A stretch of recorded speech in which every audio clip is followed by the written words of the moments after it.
Estamos chegando em mais um final de semana de estudos. Durante esse tempo a gente viu aqui que o sábado foi um ponto importante para os seguidores de Jesus e na época de hoje não é diferente.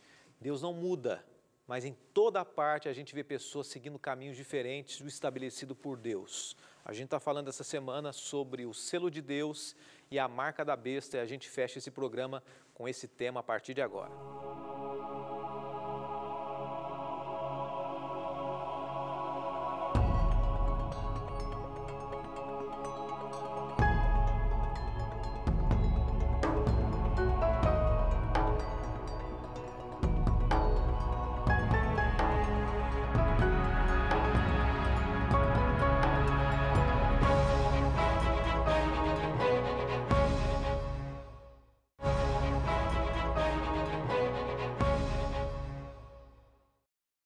Esse é o programa Escola Bíblica, quinta-feira, último encontro da semana, você já sabe, sempre de segunda a quinta, 8h30 da noite, é o programa inédito e a gente está apresentando para você aqui uma temporada que muitas pessoas acreditam que de fato é necessária para os dias de hoje, né? Quando fala sobre os sinais da volta de Jesus, temas fortes e em especial hoje a gente vai falar um pouquinho mais sobre a marca da besta, o sinal da besta. E eu quero agradecer muito a você que tem acompanhado com a gente aqui, pessoas de todos os cantos do Brasil, pessoas de todos os cantos do mundo. Não se esqueça que a gente está chegando na reta final dessa temporada. Na verdade, a gente vai até o finalzinho de novembro apresentando para você esses temas apocalípticos. E a gente está selecionando, não vai dar para a gente apresentar todos os temas do nosso estudo, mas a gente vai selecionar os principais temas para abordar para você, para apresentar para você aqui, tá bom?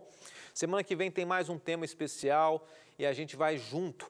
Aproveita que você pode ter todos os temas para você estudar na sua casa, para folhear a Bíblia com tempo, com calma, para colocar como prioridade na sua vida também. Então entre em contato, o WhatsApp para você ligar para a gente ou mandar a mensagem para a gente, né? É esse que você vai ver na tela agora, tá bom? É bem simples, entre em contato e a gente vai responder para você. 12 982 44 4449 é o WhatsApp que você envia a frase, quero estudar o Apocalipse. E a gente vai enviar no próprio celular para você o guia de estudos. Nós escolhemos, nessa temporada, enviar um material pelo WhatsApp, porque tem muita gente que às vezes não é do Brasil também. Você sabia? Tem muita gente que acompanha a gente de fora do país, então a gente vai enviar para pessoas da Angola, pessoas de Cabo Verde.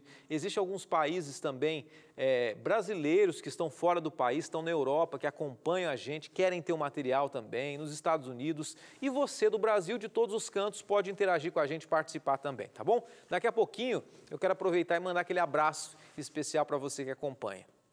Eu quero, junto com você, buscar a presença de Deus para que Ele nos oriente sobre esse tema, que é um tema forte, já trabalhamos um pouco ontem, mas que é necessário para a nossa comunhão e decisão ao lado de Deus. Senhor, mais uma vez, que a Tua presença esteja no nosso meio, com essa pessoa onde quer que ela esteja, que a gente realmente se conecte contigo, e que a nossa mente esteja aberta também para receber de Ti a Tua palavra, a Tua mensagem. Nós oramos desde já, agradecemos por Cristo Jesus. Amém. Eu quero começar lendo para você um texto de Apocalipse 13, versos 17 e 18, dentro desse tema, o selo de Deus revelado. Olha o que diz aqui, Apocalipse 13, 17 e 18, diz assim: para que ninguém pudesse comprar nem vender, a não ser quem tivesse a marca, que é o nome da besta ou o número de seu nome. Aqui está a sabedoria. Aquele que tem entendimento, calcule o número da besta, pois é um número de homem, 666. A parte-chave que eu quero trabalhar com você sobre esse tema aqui é justamente essa primeira parte, né? Para que ninguém pudesse comprar ou vender.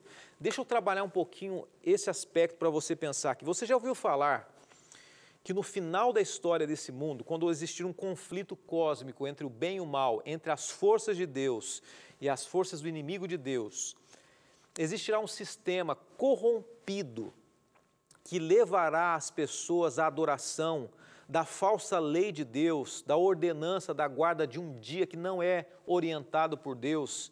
E as pessoas que seguirem essa orientação do inimigo de Deus, elas serão, de certa maneira, privilegiadas, enquanto que as pessoas que forem fiéis a Deus, elas não poderão comprar nem vender. Deixa eu trazer uma reflexão para você, só para mostrar que isso é plenamente possível. Não tem uma relação direta, mas é apenas para você refletir. Nesse período de pandemia, grande parte do mundo se comoveu com a dificuldade que a gente tinha de sair de casa, com a necessidade de não sair, e muitas lideranças disseram o seguinte: fiquem em casa, permaneçam, não saiam, e não houve, em grande parte do mundo, nenhuma contraposição, principalmente dos países de primeiro mundo, países da Europa, Estados Unidos. Chegará um momento que essa sutil forma de conduzir as pessoas, né? Eu não estou comparando a questão da pandemia com a questão do juízo final, mas eu estou dizendo que chegará um momento da história que, com o mesmo argumento de que é para o bem das pessoas, algumas poderão ter acesso a alimento, a compra, porque estão seguindo um dia que Deus orienta, e outras não poderão, porque guardam o sábado. E pelo fato dos guardadores do sábado, olha só, o fato dos guardadores do sábado estarem guardando um dia que foi abolido, que não tem nada a ver com Deus, o mundo está sofrendo. O mundo está sofrendo uma penalidade. E que o novo dia estabelecido por Deus é o domingo.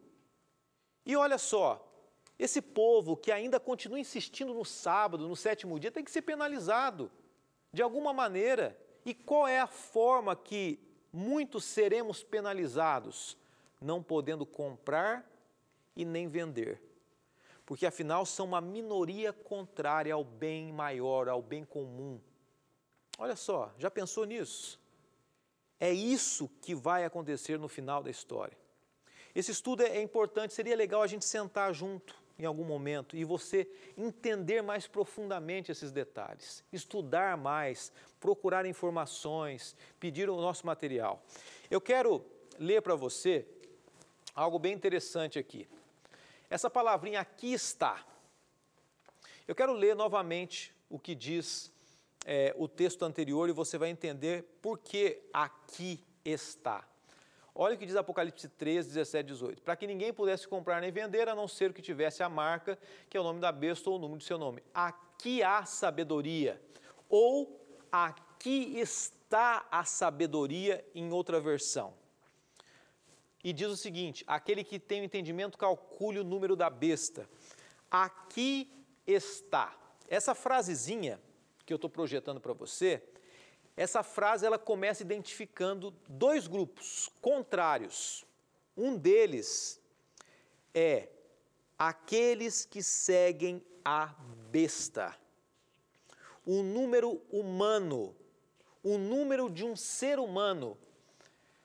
A palavra grega que identifica aqueles que seguem a marca da besta, né, que seguem um ser humano, ou antropologia, o homem. Aqui está a característica daqueles que seguem a marca da besta, aqueles que seguem homem, um homem, a doutrina de homens. E qual é a doutrina que foi mudada, nós estudamos ontem?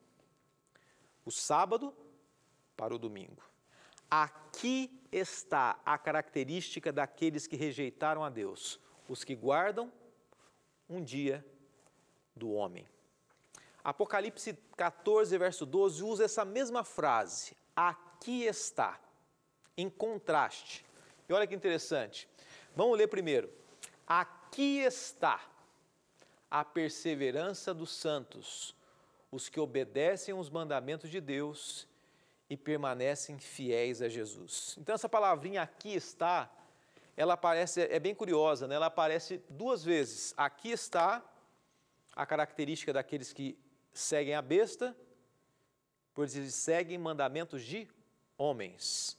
Aqui está a perseverança dos santos, os que seguem os Mandamentos de Deus. Esse é o sinal. Essa é a contraposição antes de Jesus voltar. Um povo que segue os mandamentos de Deus e um povo que segue os mandamentos dos homens. Aqui está a característica.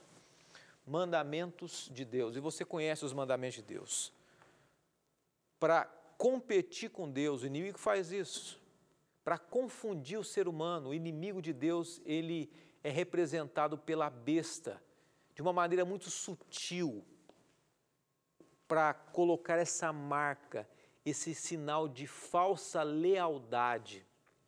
E isso ele tem feito enganando os próprios cristãos. Quando a gente vai no livro do Apocalipse, ele descreve a marca como sendo gravada na mão direita ou na fronte. Olha só, na mão direita ou na fronte.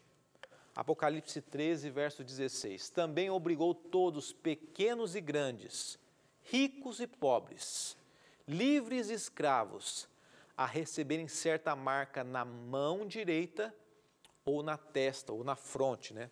Tanto faz. Então, pessoas de todos os cantos do mundo, sejam elas influentes, grandes ou pequenos, sejam ricos ou sejam pobres, sejam escravos ou sejam libertos, pessoas de todas as características seguirão ou a Deus, ou o selo de Deus, ou a marca da besta. Esse mesmo símbolo foi apresentado, estampado e emprestado do livro de Deuteronômio, que representa a fidelidade divina à lei de Deus. E para se certificar de que os filhos de Israel, o povo do Antigo Testamento, não se esquecessem de guardar a palavra de Deus, os mandamentos de Deus, o Senhor reconheceu uma imagem. E diz o seguinte, Deuteronômio 6, verso 8, diz assim: atarás como sinal na sua mão e na fronte, entre os olhos. Eu quero ver se a gente encontra o texto aqui. Vamos ver se a gente tem. Deuteronômio 6, verso 8 diz assim: amarre-as como um sinal nos braços e prendas na testa. Olha, esse termo aí, braço, mão e testa, já é usual, ou era usual no Antigo Testamento. Êxodo 13, verso 9 diz assim: isto lhe será como sinal na sua mão e memorial em sua testa, para que a lei do Senhor esteja em seus lábios, porque o Senhor o tirou do Egito como mão poderosa. Deus, quando Ele libertou o povo do cativeiro egípcio, Ele usou esse termo, né? Mão e testa, dizendo que nos últimos dias a lei de Deus estaria na mão direita e na testa daqueles que forem fiéis. Após o intervalo eu vou mencionar exatamente o que significa isso. Em que sentido a lei de Deus ou o selo de Deus tem que estar na sua mão e na sua testa? Será que vai ter um chip sobre a sua mão? Vão colocar um microchip? Alguns pensam que é um cartão de crédito, que vão colocar um chip na testa, um chip na mão. Seria isso? Eu vou dar uma pausa e a gente volta já já respondendo essa pergunta. Até já.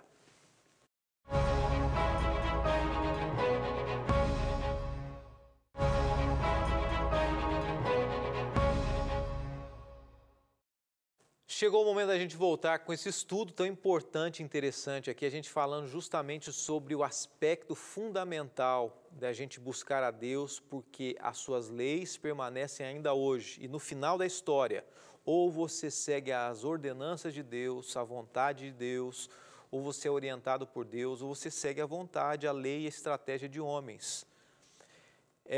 Eu mencionei para você, só para a gente contextualizar aqui, que o livro de Deuteronômio, 6, verso 8, e Êxodo 13, verso 9, diz assim que o ser humano, e Deus usou isso como uma demonstração de liberdade, o ser humano teria o selo de Deus em suas mãos e na sua testa. E no livro do Apocalipse a gente mencionou o mesmo termo que é usado no Antigo Testamento. Deus selaria os seus filhos com o seu selo na mão e na testa. O que representa isso? Qual o significado disso? Será que tem um microchip que vai ser implantado na sua mão, na sua testa? Muita gente pensa assim. Grande parte do mundo religioso pensa assim. Grande parte dos evangélicos, alguns católicos também, pensa dessa maneira, mas a Bíblia descreve o seguinte, que tem a ver com trabalho. O dia do trabalho. Mão tem a ver com trabalho, com dedicação, com envolvimento. Os guardadores do dia de Deus, os verdadeiros seguidores de Deus com relação ao que diz respeito ao selo no final, eles serão pessoas que deixarão as suas atividades no dia correto e trabalharão no dia correto. Testa tem a ver com consciência, tem a ver com mudança de mente. Quando Deus diz assim que colocará na testa, na fronte dos seus o selo, e da mesma maneira acontecerá com a besta, aqueles que seguem a besta terão na sua fronte marcado o número da besta, na verdade quer dizer consciência, quer dizer uma mente que segue a vontade de Deus, e Deus vai colocar e imprimir na mente e no coração das pessoas a fidelidade àqueles que permanecem fiéis a Deus e do contrário, aqueles que seguem a marca da besta. Hoje ainda, os judeus usam uma estratégia de memorização. É bem interessante isso. Quero trazer para você um termo aqui. Teflins, que significa, literalmente, esse termo, essa palavrinha, tem a ver com a mão e fronte, para recordarem da submissão à lei de Deus, que envolve uma ação, que envolve uma dedicação, tem a ver com a mão. E o pensamento é o selo de Deus como um sinal que relembra o povo que se submete a Deus, aos mandamentos. Então chegará o momento, não hoje, Deus ainda está nos ensinando, a gente está aprendendo, mas quando um decreto for estabelecido, é sobre o nosso trabalho e sobre a nossa consciência que vai pesar a nossa decisão ao lado de Deus ou não. É sobre a mão e a fronte, que é um sinal de compromisso que caracteriza os seguidores ou de Deus ou da besta também. Existe uma advertência aqui, e a advertência é essa: se alguém adora a besta, é explicada na frase paralela, a gente vê, e recebe a sua marca na fronte ou sobre a sua mão. Apocalipse 14, verso 9. A mesma representação dita ao selo de Deus é dita também a marca da besta. E tem uma conjugação bem interessante, grega, kai, a gente não tem na tela, mas indica uma relação direta entre adorar a besta e receber a marca. Então, quem adora a besta, olha só, quem adora, quem segue os ensinos, automaticamente ele recebe a mente de acordo com o pensamento do inimigo de Deus. Isso é duro, né? Existe uma conexão aí. Aquele que segue a vontade de Deus, aquele que busca a vontade de Deus, ele tem a mente lapidada por Deus, trabalhada e transformada por Deus. A Dirce fez uma pergunta. Ela perguntou, né? A Dirce é de Belo Horizonte. Ela disse assim: vocês, como adventistas, enxergam o sinal da besta como um chip? Eu acho que a gente já respondeu aqui para a Dirce, né? Mencionamos, você entendeu que não, né? Que a marca da besta, e de repente o pensamento da Dirce é o que eu mencionei, muitas pessoas pensam assim também. A gente entendeu que o selo de Deus, na verdade, é a consciência, a mente e também as atividades no dia correto e a pausa no dia correto. Vou trazer mais uma frase, mais um slide para você aqui. Olha que interessante esse texto, que diz assim: assim que o povo de Deus for selado em sua testa, e não se trata de selo ou sinal que se possa ver, mas uma fixação da verdade, tanto intelectual como espiritualmente, de modo que não possa mais mudar, estará também selado e preparado para a sacudidura que virá. Na verdade, ela já começou. Os juízos de Deus estão agora sobre a terra, a fim de sabermos o que está vindo.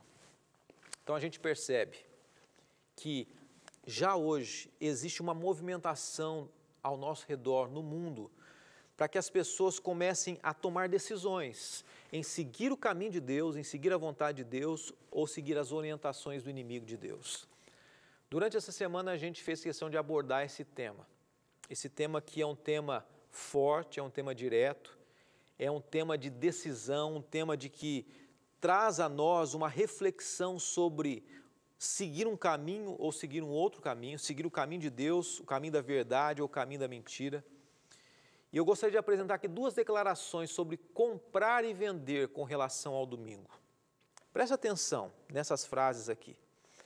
Com todo respeito, mas eu queria que você entendesse, você que ainda tem alguma dúvida de que ainda no final da história existirá pessoas fiéis e pessoas que estarão estabelecendo os seus ensinos baseado em homens. E esses homens têm uma autoridade, uma força de implementar um dia contrário à vontade de Deus.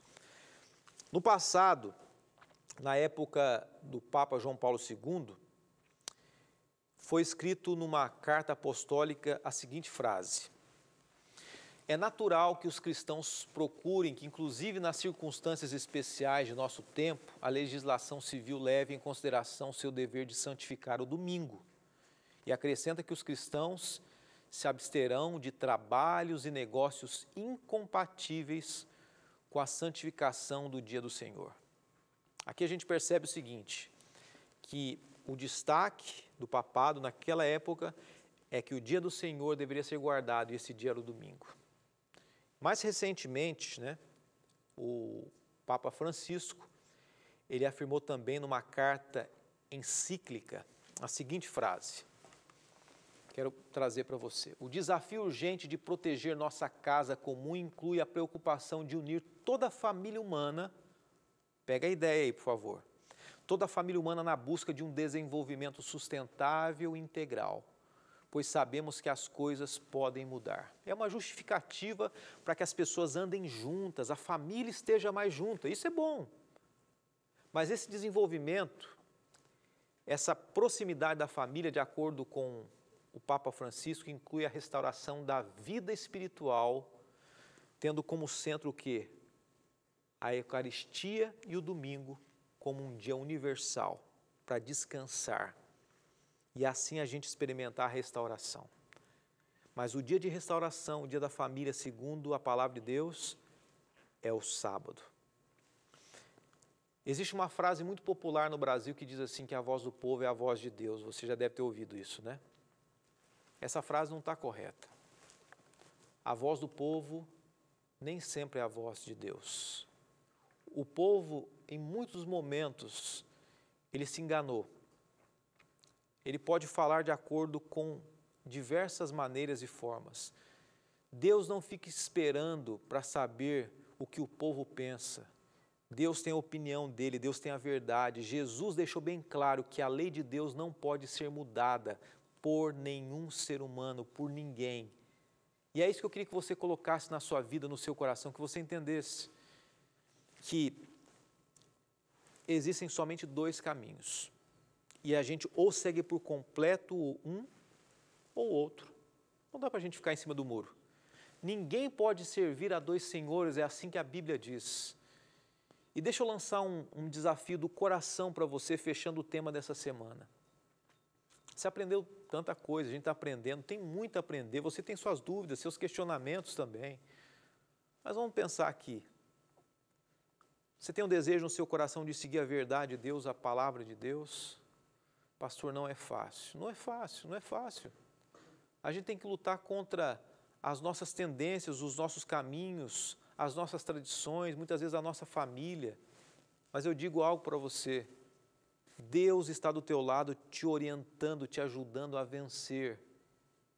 E que Ele oriente você a seguir o melhor caminho, a permanecer fiel à verdade, a ser um verdadeiro filho de Deus. Porque você já é. Basta, quem sabe, você fazer o quê? Assimilar para a sua vida o que você tem aprendido cada vez mais. Que Deus te abençoe, que Ele dirija a sua vida, guie os seus passos e que você tenha sabedoria dos altos céus para entender as verdades e a vontade de Deus e que você tenha força dos altos céus para você seguir o plano de Deus para a sua vida. Deixa eu fazer um desafio final para você.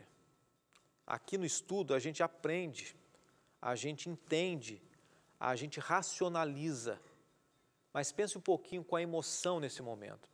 Pense naquilo que Jesus fez por você, no que Ele teve que sofrer. Por quê? Porque a lei dele não muda. alguém deveria morrer, e assim a lei de Deus ordenou, por causa dos pecados, e ele morreu por nós. O que a gente pode fazer por ele? O que eu posso fazer por ele? Eu posso fazer o meu melhor, entregar o meu melhor, a minha vida, e procurar de Deus a misericórdia, a graça e a salvação também. Que Deus te abençoe, que Ele fortaleça a sua vida a cada momento, a cada dia. Senhor, te agradeço de coração por esse tema, por esse estudo, por esses 2 caminhos apresentados. Que cada amigo que está assistindo agora, juntamente com a sua família, possa tomar firmemente a decisão de seguir os teus passos, buscar a verdade e ter o selo de Deus na mente e no coração. Oramos em nome de Jesus. Amém. Amém.